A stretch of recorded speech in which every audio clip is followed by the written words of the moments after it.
In this video, we'll be discussing the Sauty's bridge, which is a modified version of your Wheatstone's bridge or meter bridge, where you'll be using a known capacitance and your meter bridge to find an unknown capacitance value.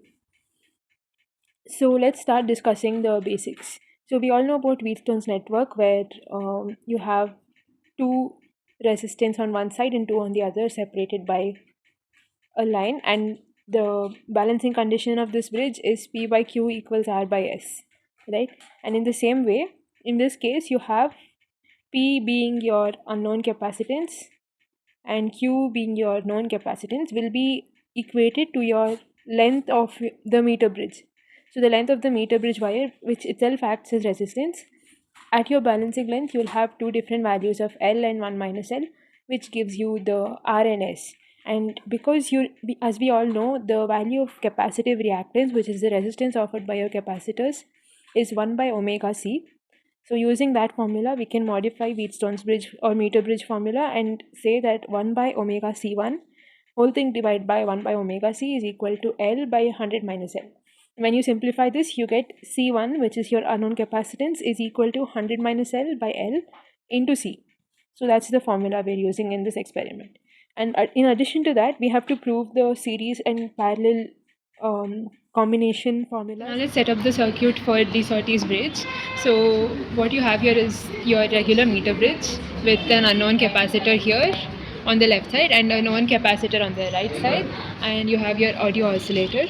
So what you do first is you connect the two ends of the audio oscillator on either side of the meter bridge. So connect this like this because the wire isn't long enough, and you connect this on the other end. Yeah, so when this is done, you have to connect to the left side of the meter bridge. You connect your capacitance, unknown capacitance. You connect it like this, and when you're doing your experiment, to find each capacitance, you can just change it like this, and then later you can connect them in series and parallel also. So this is how you do it, and then on the right side you connect your known capacitor. So these are the main connections. Now we connect our jockey and the headphone. So the headphone will be connected here, right? And that is one end of your headphone. The other end of your headphone will be connected to your jockey. So this end of the headphone is connected to the jockey, which leaves your jockey free to be used. So for taking your readings, you have to start with 0.1 microfarad on your known capacitor. So you change it here, it's at 0.1 right now, and you have to keep the input generator at any frequency you like, but I've kept it at 1 kilohertz. And you have to find your balancing length on the meter bridge, at which your audio output will be the minimum. So it's almost zero volume of your audio output at this length.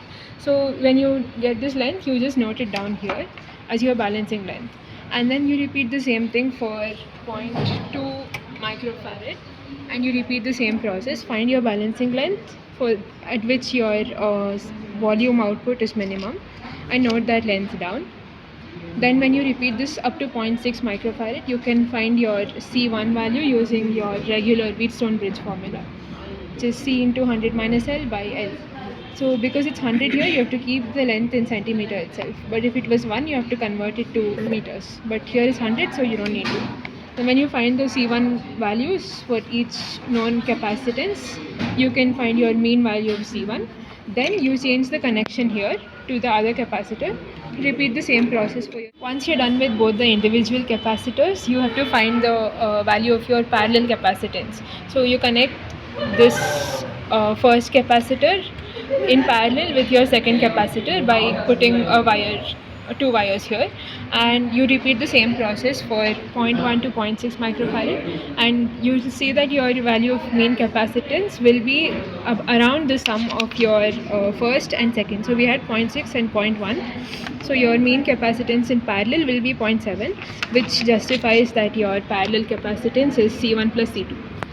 And then for your series capacitance value, you connect the capacitors like this. So we kept it like this initially, right? You turn it over to make it simpler. This end you connect to the first capacitor. This is the capacitor. Then you connect this capacitor to the second one, and then this one will be connected back to your meter bridge. So that's how you connect it in series. Then repeat the same process, and you'll see that your mean CS or series capacitance will be less than both of your first and second capacitor value, because this also justifies the formula, because you have your 1 by C is equal to 1 by C1 plus 1 by C2. So